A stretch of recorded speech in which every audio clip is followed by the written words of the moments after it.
नमस्कार विद्यार्थियों, मैं डॉक्टर मानक जैन, सह आचार्य इतिहास विभाग एसपीसी राजकीय महाविद्यालय अजमेर।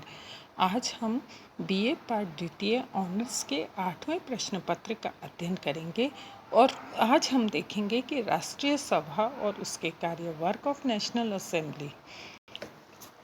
फ्रांस की राज्य क्रांति के इतिहास में राष्ट्रीय सभा का संगठन एक महत्वपूर्ण घटना थी। इसने देश में शांति और व्यवस्था बनाए रखने में महत्वपूर्ण भूमिका अदा की। इसने न केवल एक तंत्र को उखाड़ फेंका अपितु विशेषाधिकार युक्त कुलीनों और पादरियों के भाग्य को भी सदैव के लिए अस्त कर दिया।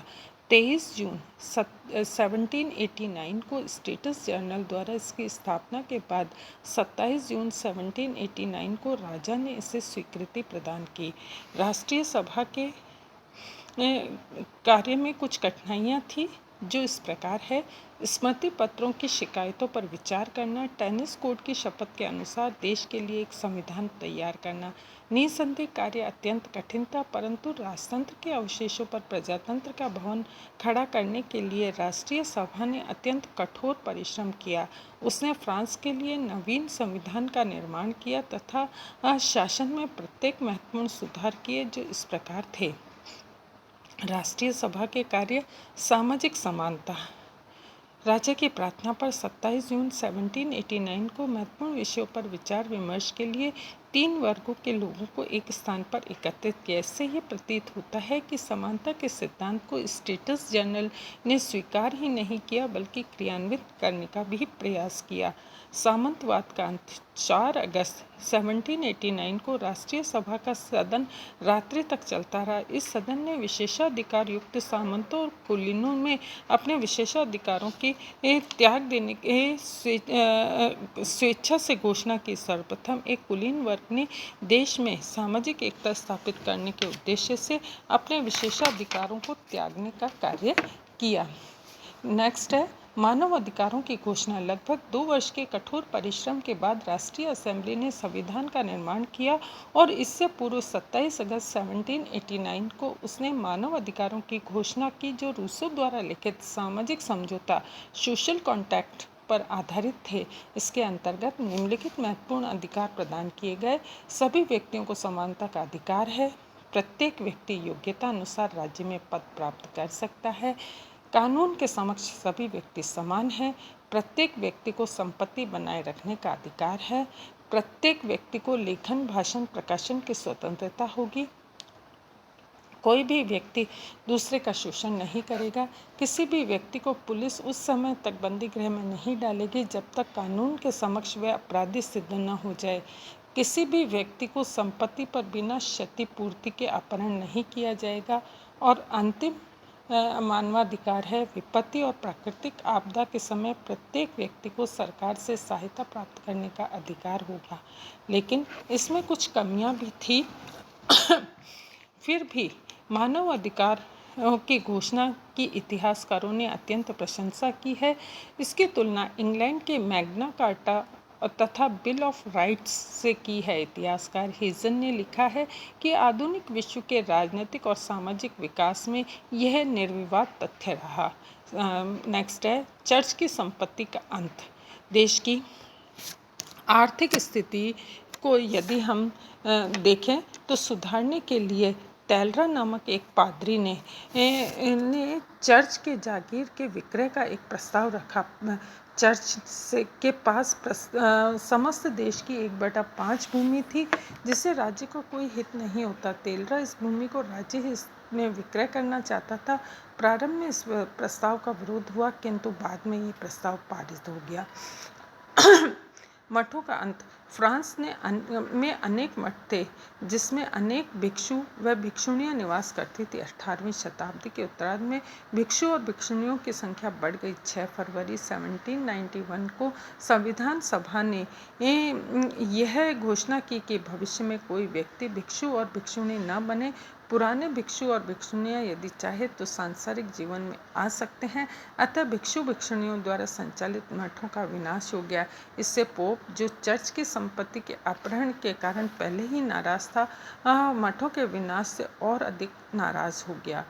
पादरियों के लिए भी इस समय इस समय तक फ्रांस में धार्मिक व्यवस्था में अनेक दोष उत्पन्न हो गए थे। कुछ प्रांत में पादरियों की संख्या या तो बहुत अधिक बढ़ गई थी या घट गई थी। ये समस्त पादरी पोप के अधीन रहते थे। देश के में कभी भी खतरा उत्पन्न होने पर ये सदैव पोप का पक्ष ग्रहण करते थे। फलतः राष्ट्रीय सभा ने 1790 में पादरियों के लिए एक संविधान तैयार कर उन्हें वेतनभोगी कर्मचारी बना दिया। इसके अलावा स्थानीय व्यवस्था में भी सुधार किया गया। राष्ट्रीय सभा ने देश की पुरातन व्यवस्था को समाप्त कर दिया तथा नवीन व्यवस्था के अंतर्गत संपूर्ण देश को 83 भागों में बांट दिया गया। प्रत्येक कम्यून अपनी स्थानीय व्यवस्था स्वयं चलाती थी और वह अपने आप में छोटा सा गणतंत्र थी। नवीन संविधान राष्ट्रीय सभा का सबसे महत्वपूर्ण कार्य नवीन संविधान का निर्माण करना था। 2 वर्ष के अथक प्रयास के बाद 1791 में नवीन संविधान का निर्माण संभव हो सका। इसका यूरोप के इतिहास में अत्यधिक महत्व था क्योंकि इससे पूर्व यूरोप में कोई लिखित संविधान नहीं था। इसके बाद फ्रांस में अनेक संविधान बनाए गए, परंतु ये सब 1791 के इस संविधान से प्रभावित थे। द्विसदनात्मक राष्ट्रीय सभा नए संविधान के अनुसार एक सदनात्मक व्यवस्थापिका के स्थान पर दो सदनात्मक जो है व्यवस्थापिका की स्थापना की गई। परिणामतः निरंतर अनुभवहीन व्यक्ति व्यवस्थापिका में आते रहे। सदस्यों का निर्वाचन परोक्ष रूप से होता था। यद्यपि मानव अधिकारों की घोषणा में तो सब मनुष्यों को समानता का अधिकार दिया, किंतु संविधान के निर्माण के समय इस सिद्धांत का गला घोट दिया। इस समय रूसो के सिद्धांत को महत्व न देकर मॉन्टेक्यू के सिद्धांत को मान्यता प्रदान की गई और समस्त नागरिकों को 2 भागों में बांट दिया, सक्रिय और निष्क्रिय। न्याय व्यवस्था, न्याय पद्धति का पुनर्गठन किया गया।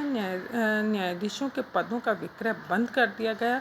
कठोर दंड बंद कर दिए गए। मृत्युदंड यदा कदा ही दिए जाते थे। प्रत्येक व्यक्ति को कानून के समक्ष समानता का अधिकार दिया गया। राष्ट्रीय सभा कानून का संचालन भी करना चाहती थी, किंतु समय अभाव के कारण ये संभव नहीं हो सका। कुछ आर्थिक व्यवस्था सुधारने के लिए भी कार्य किए गए। 4 अगस्त की बैठक में सामंतों और पादरियों के विशेषाधिकार समाप्त कर दिए गए। इसके अलावा नमक कर व अन्य परोक्ष कर हटा दिए गए। इस जनता सामंतों द्वारा अपहरण की गई भूमि का मुआवजा अदा करे, किंतु किसानों ने इसका विरोध किया और अंत में यह निर्णय वापस ले लिया गया। राष्ट्रीय सभा ने मजदूरों के हड़ताल करने के अधिकार के विरुद्ध थी।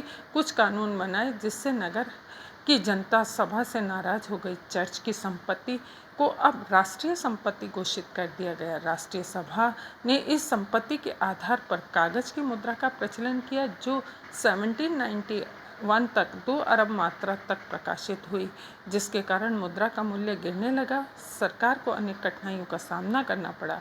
इतिहासकार मैडलिन लिखते हैं कि कागज की मुद्रा के प्रचलन से न तो फ्रांस का ही विनाश किया, अपितु उसने क्रांति के अस्तित्व को भी हिला दिया।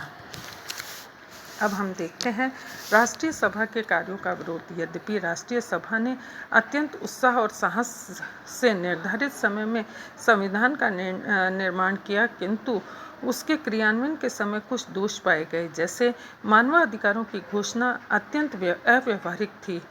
दूसरा, नागरिकों को सक्रिय और निष्क्रिय 2 भागों में बांटना अनुचित था। तीसरा, कार्यपालिका और व्यवस्थापिका को एक दूसरे से अलग कर दिया।